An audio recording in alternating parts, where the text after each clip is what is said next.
five folks who made this possible. I'm going to start off introducing Isha. Isha Khanna is currently a student at the University of Texas at Dallas, pursuing a Bachelor of Science degree in neuroscience, and is a founder of the Global CPR Training Initiative. And Shreyas Paramal is a current junior undergraduate student studying biology at the University of Texas at Dallas, and a licensed CPR and BLS instructor. We also have Farad, Shreyas again, and Pranav. I'll let y'all take it away. Close? Yeah.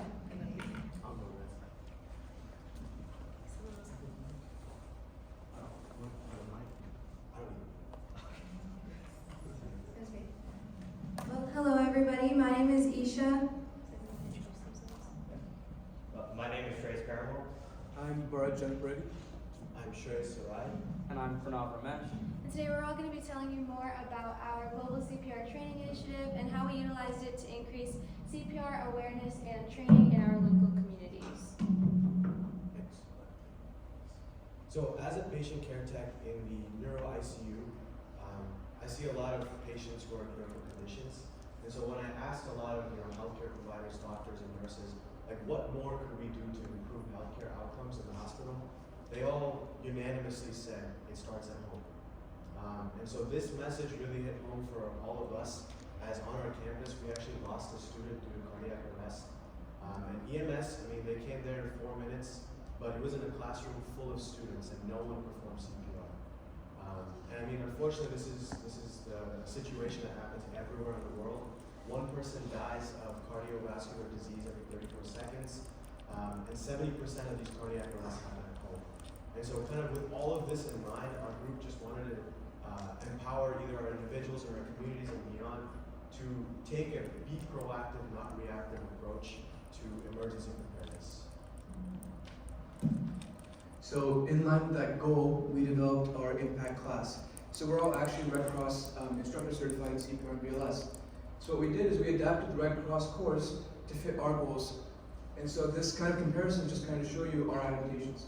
So those include making our awareness classes completely free, 1 hour long, so it's a lot shorter.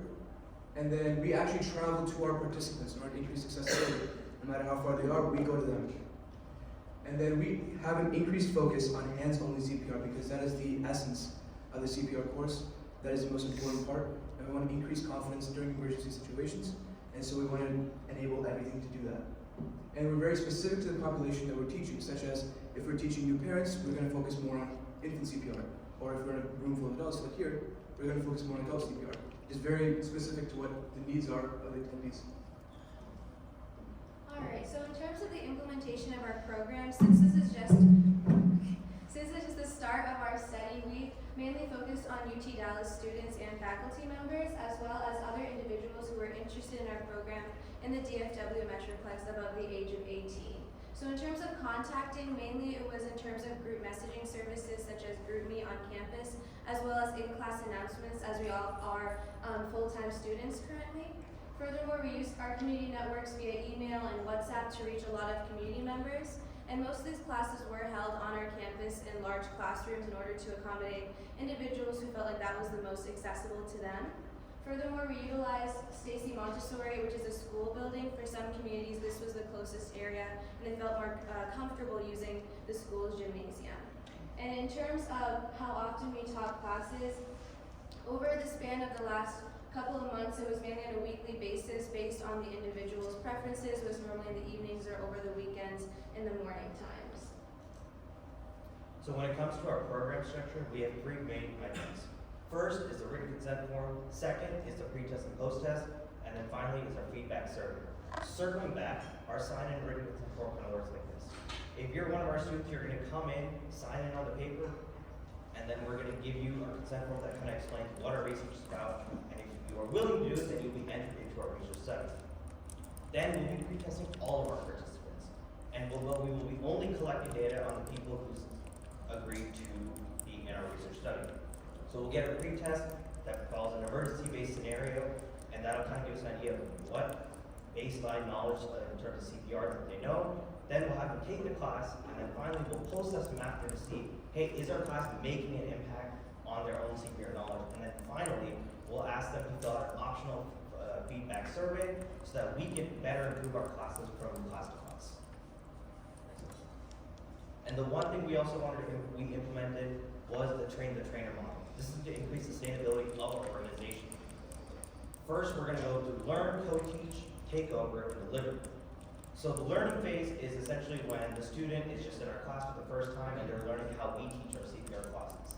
Next, we have co-teach where we're the main instructors, but they are sort of like teaching assistants, helping the students through the minimal tasks so they can kind of realize how are we actually teaching it and what we use as our guide.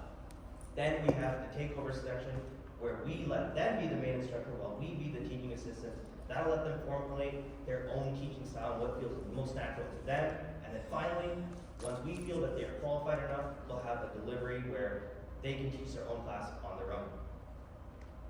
So in order to gauge the CPR skills and knowledge of individuals prior to and after our CPR classes, participants were presented with a scenario in which they come across an unconscious person and are graded upon how they react to the situation and what they would do.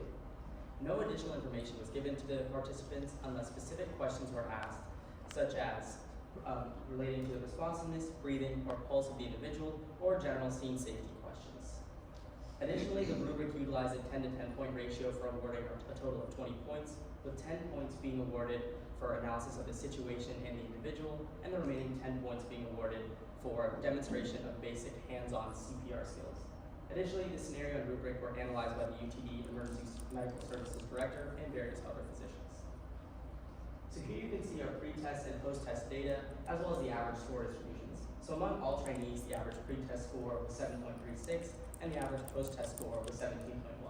Among those who had no prior CPR exposure, the average pre-test score was 3.36, and the average post-test score was 16.7.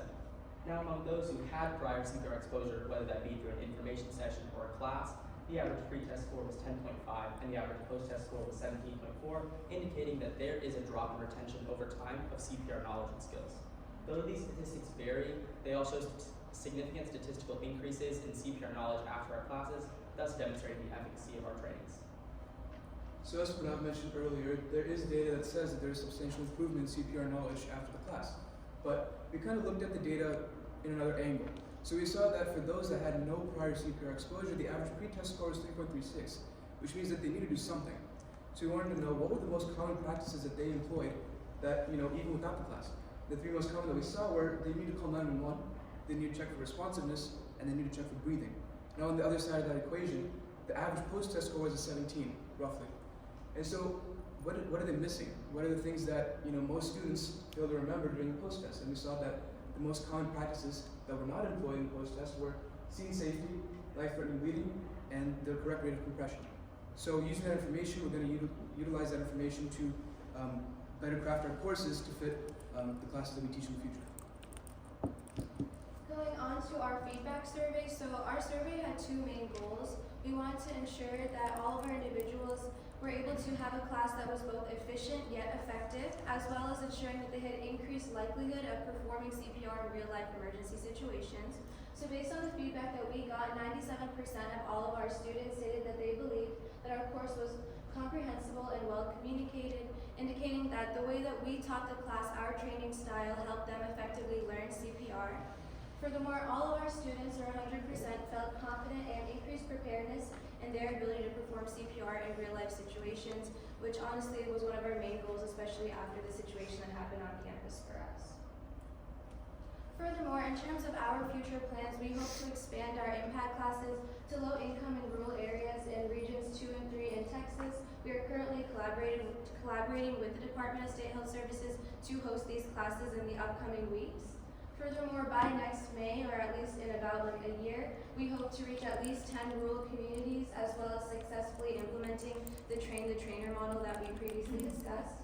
And overall, our program's goal is to increase the confidence and comfort among all of our trainees to perform CPR, as well as reduce the rate of out-of-hospital cardiac arrest cause deaths in Texas. And then one of the biggest things that we really took away from this entire experience is that even us as students with, no degree as one thing, very limited healthcare experience, we can still make a difference. And I think that's the message that we really want to take forward with this as we go back to our school and beyond is that, you know, if you have a vision and you have the right mentality, you have the right mentors, you can really, really, really make a difference and be the change you want to see in the world, right? And so with that, I just want to quickly thank some of our mentors, some of whom are in this group. First, our professor back at UT Dallas, Professor Galen Dickey-Laprosido, and then Dr. Becky Royer, Mr. Samuel Savala, Ms. Patty Rivera, and Dr. Stephen Pond. Every one of them helped us so much, and we would not be here today if it weren't for them. So thank you guys so much, and yeah, obviously this is a QR code. If you guys would like to, you know, see where we're going with this and potentially collaborate, and also we would love to take your guidance. We're always willing to learn and see what we can take to further improve, and we'd love to hear from you all as well. So thank you guys so much for your time, and we really appreciate it.